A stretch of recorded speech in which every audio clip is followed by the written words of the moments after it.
A man went to a hotel and walked up to the front desk to check in.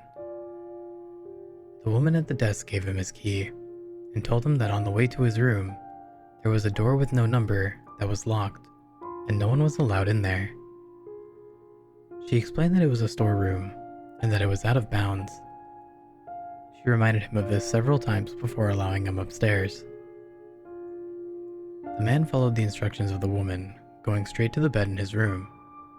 However, her insistence had piqued his curiosity, so the next night, he walked down the hall to the door and tried the handle. Sure enough, it was locked. He bent down and looked through the wide keyhole. Cold air passed through it, chilling his eye. What he saw was not a storeroom, but a hotel bedroom like his. In the corner was a woman whose skin was incredibly pale. She was leaning her head against the wall, facing away from the door.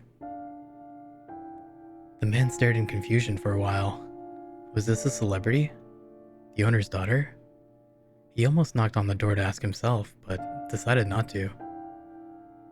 As he was still looking, the woman turned sharply. He jumped back from the keyhole, hoping she wouldn't notice that he had been spying on her. He crept away from the door and walked back to his room.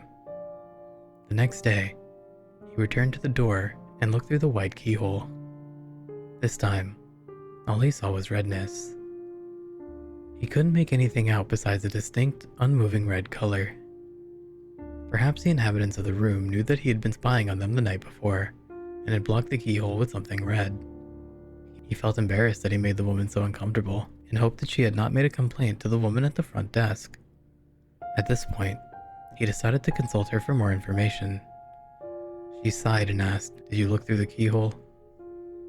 The man told her that he had, and she said, "Well, I might as well tell you the story of what happened in that room. A long time ago, a man murdered his wife there, and we find that even now, whoever stays within gets very uncomfortable. But this woman is not ordinary. She's white all over, except for her eyes, which are red."